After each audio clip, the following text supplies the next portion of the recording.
shortlist of the East Midlands Book Award for this year.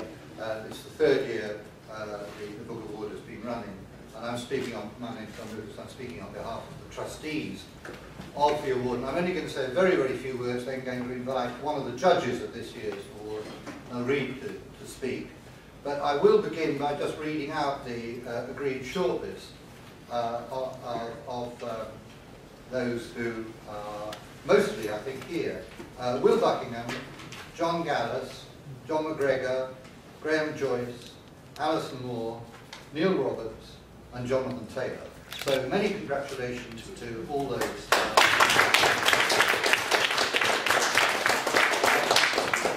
Mel will say something about the process, I'm sure, that she and the other judge went through, and as you may know, they will be joined for the final judgment by an outside, though connected judge, who this year is John Harvey, the crime novelist and poet, who, though he no longer lives in the Midlands, East Midlands, has been associated with the East Midlands for many a long year, with whom indeed I played cricket many years ago.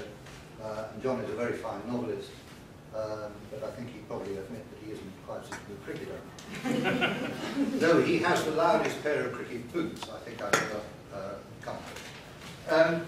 The East Midlands Book Award was set up to promote good writing in the East Midlands, or rather to promote awareness of good writing in the East Midlands, which there's a great deal, though often it's not recognised. And what we wanted to do, we the trustees, was to identify not just the good writers, but with our independent presses in particular, who were supporting the work of these writers.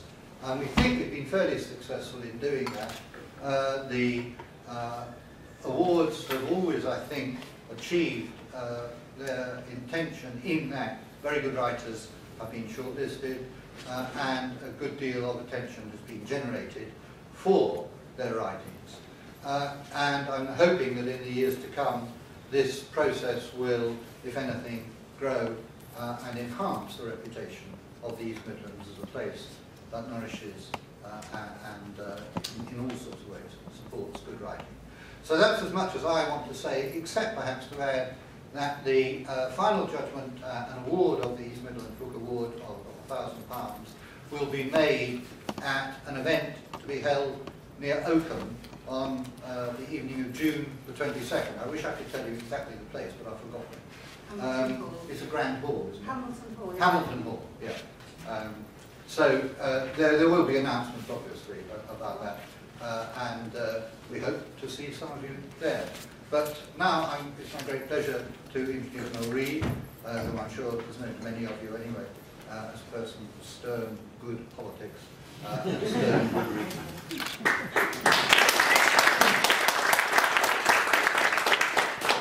Thank you very much, John. Thank you very much, everybody. I speak on behalf of myself, of course, and from my fellow judge, Robert Gent, who can't be here with you today, but we both want to congratulate all those who've been shortlisted. We think it's a tremendous achievement, which I suppose we would, as we're the judges and we've chosen you and your books. I must say for myself, the main problem I had with being a judge in this book award was keeping track of the books, because I live in the sort of household where if you put a book down for longer than about 10 minutes, you're very lucky to ever see it again. So I've had to have fenced-off areas in my house and threaten my family with dire consequences if they borrow or read or take away or disturb the piles of books that you submitted. The process, I'm not sure how I could describe it to you, but we did decide that we would each read every book. But those who had done the work and submitted the publishers on their behalf deserved our attention. And it was an extraordinary experience because we both read all sorts of books that we never would have read had we not been judges. It did mean we also left to one side other books that we would have read had we not been judges, if you follow. So I now have a lovely summer catching up on things that I've missed otherwise. But it did hearten us to find that writers of such talent were coming through, many of them already published, some fairly new, that have come through in the East Midlands, and we think this is a real shot in the arm a long-term encouragement to writers and writing in the East Midlands. So I'm thrilled that you asked me to be a judge.